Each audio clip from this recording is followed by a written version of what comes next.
O mundo onde poderosos ameaçando pandemias vindouras e desastres naturais se tornou parte do cotidiano.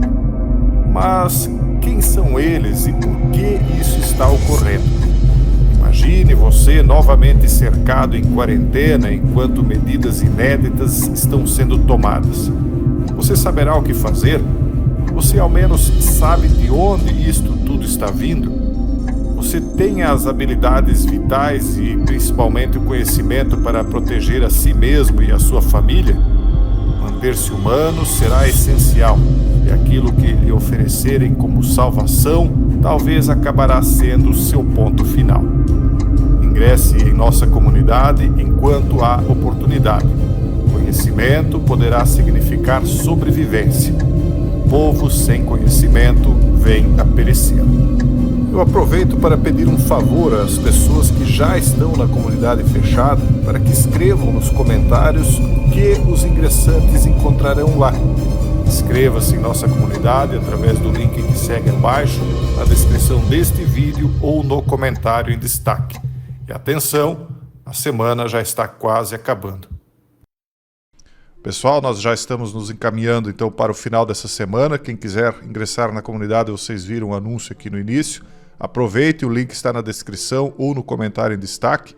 Como eu falei já para vocês em outros vídeos, a gente não sabe até quando vai ser permitido falar, né, porque a censura vai pegar e vai pegar forte.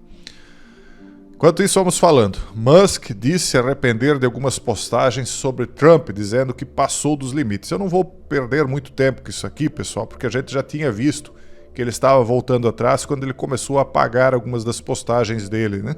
Ele diz: me arrependo de algumas das minhas postagens sobre o presidente Trump na semana passada, elas passaram do limite. Os dois começaram a ter prejuízos, o Trump começou a ter prejuízos políticos e ele prejuízos financeiros na casa dos bilhões, e acho que eles acabaram fazendo uma trégua aí nos bastidores. Os dois são homens racionais. O Musk, ele disse, antes disso, de pedir perdão, aqui ele já tinha dito que ele tomava remédios, um tipo de um remédio controlado que deixa ele meio bipolar. Não sei o que foi, mas enfim, que vamos aguardar, ver o que sai disso aí ainda, né? E o Japão tem uma lição desanimadora para o mundo após anos de políticas pró-natalidade. Quer dizer, primeiro, eles tentaram aí reduzir a população do Japão, conseguiram, né? O pessoal parou de ter filhos e agora a diminuição da população é acelerada. O pessoal envelheceu, não tem filhos, não tem netos, não tem quem cuide deles. Uma boa parte não tem ninguém. O Japão é um caso em que se encontram pessoas já sem vida dentro do seu apartamento meses depois, quando começa a ficar o cheiro muito forte, eles acabam encontrando essas pessoas porque não tem ninguém que sabe, que entra em contato, que liga, porque não tem ninguém, não tiveram parentes, né? E eles estão já há alguns anos tentando reverter esse envelhecimento e diminuição da população, mas a matéria está dizendo o seguinte, nem ajuda, nem facilidades de acesso à educação, melhoria das condições de trabalho, nem mesmo tentativas de casar, fazer as pessoas casarem e criar novos casais funcionaram. As repetidas tentativas das autoridades japonesas de reviver sua taxa de natalidade esgotada estão fracassando e não impediram que o país fechasse o ano de 24 com uma perspectiva demográfica sombria. A taxa de fertilidade está no nível mais baixo de todos os tempos, os nascimentos caíram abaixo da marca de 700 mil por ano e o número de falecimentos excede o número de bebês, ou seja, a civilização japonesa como a conhecemos vai acabar, né? Eles podem até criar uma nova civilização, uma nova cultura depois disso, mas eles têm uma taxa de fertilidade de 1,15. O pessoal tinha aí uma lenda de que 2,10 era o mínimo para manter uma determinada cultura. Eu acho que no mínimo 3 filhos tem de ter para só manter a cultura, né?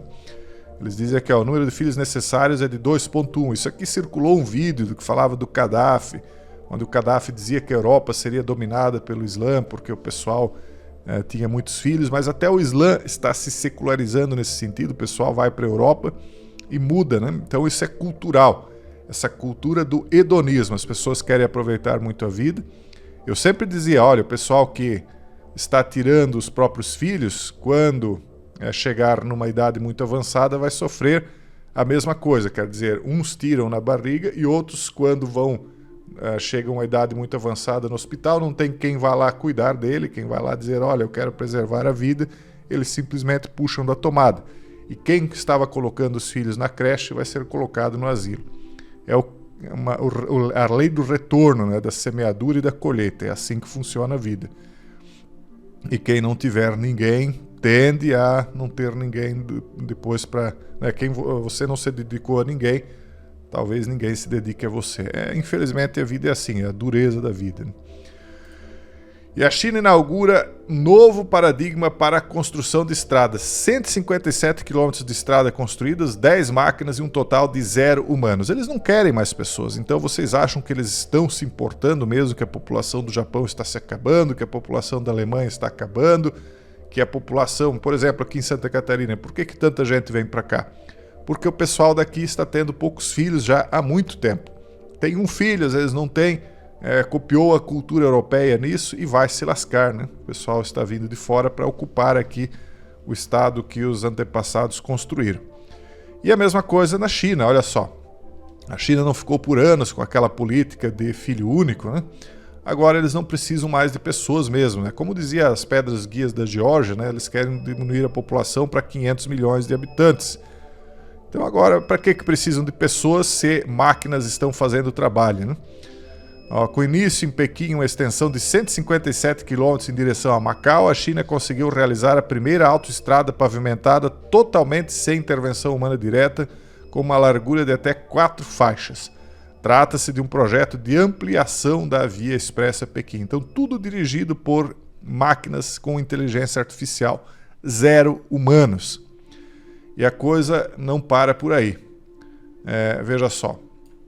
Por que mulheres suecas estão parando de trabalhar? A Suécia tem uma reputação forte de igualdade de gênero, mas algumas jovens do país estão deixando seus empregos. Aí eles dizem que, por exemplo, eles colocaram aqui a Vilma Larsson, né, que se identifica como uma, aspas, namorada que fica em casa e recebe dinheiro do namorado. Quer dizer, ela preferiu ficar em casa. Por quê? Porque estão acabando os empregos, pessoal.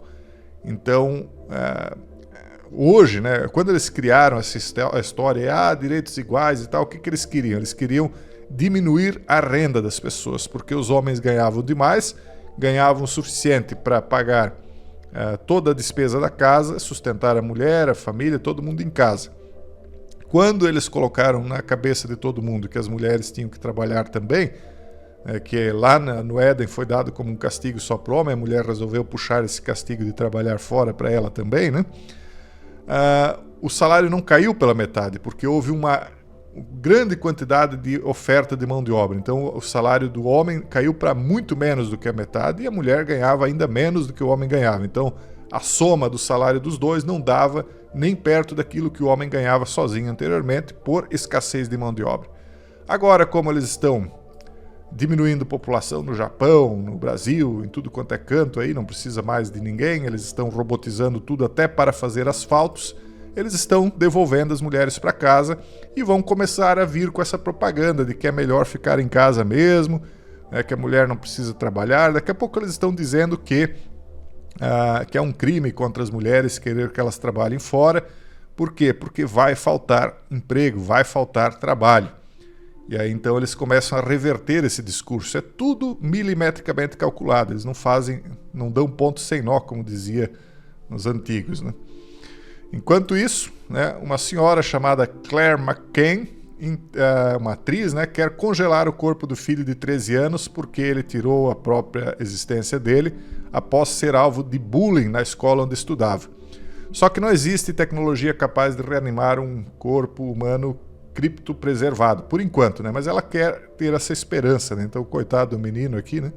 Com a mãe. Eu procurei na matéria aqui, não achei nenhum lugar onde fala que o menino tinha um pai. E aí eu não quero julgar, porque eu não sei como é que era o caso, mas o que acontece quando um filho seu sofre bullying? Você tem duas atitudes. A atitude feminina é mais democrática, é mais diplomática sempre. Não, vai lá, conversa e tal, e tenta se acertar. E, na verdade, nós que somos homens, a gente sabe que nos primeiros anos de vida, a escola é uma selvageria contra a gente, né? Um contra o outro, na verdade. O menino mais forte, ele bate mesmo no mais fraco. E não tem essa de conversa. Quanto mais conversa, mais tu vai apanhar, né? Então só tem uma alternativa. Se o cara te xinga, tu vai ter que xingar de uma coisa ainda maior, né? Se ele te dá um apelido, tu cria um apelido ainda mais forte para ele. Se você cede diplomaticamente para o bullying, você vai sendo cada vez mais massacrado, essa é a verdade. E talvez faltou um pai para dizer, olha, se eles colocarem a mão em você, meta-lhe a mão no ouvido, né? Porque aí, mesmo que você apanhe, mas ele não vai querer ganhar uma no ouvido de novo depois. E aí a criança vai se enfraquecendo, então fica a dica aí para quem é mãe, né? Não transforme o seu filho em alguém que vai buscar sempre a diplomacia, porque tem horas que a diplomacia não funciona, ele vai ser massacrado e aí acaba esse tipo de coisa aqui. Então é muito sofrido. Eu nem queria trazer isso aqui para esse fim. O que eu queria comentar aqui, na verdade, é que, veja só, a busca que as pessoas vão fazer agora por tentar preservar até o corpo do ente querido, né, para tentar lá na frente ressuscitar, é um sinal de que as pessoas estão tendo entendimento de que a ciência está se encaminhando para isso. E de verdade, pessoal, está mesmo. Enfim, agora, quem é que volta? Será que é a pessoa que tirou a própria vida ou vai ser igual aquele filme Pet Sematary? Eu acho que vai ser mais a segunda opção do que a primeira. Pessoal, aproveitem as vagas da comunidade, até sobre isso a gente fala lá, sobre essa tecnologia de ressurreição e quem é que vai voltar nos corpos ressurretos pela tecnologia. Parece brincadeira, mas essa mãe aqui, ela sabe da tecnologia, ela se agarra nessa esperança, só que ela vai ter um resultado bem pior do que ela imagina se ela conseguir alcançar esse fim que ela está buscando aí. É mais ou menos estilo Pet Sematary mesmo. Na comunidade fechada a gente explica isso na série chamada Plano 9 do Espaço Sideral. O nome é engraçado, mas é um assunto sério. Esse é o vídeo de hoje, um forte abraço a todos e até o próximo vídeo, se Deus quiser.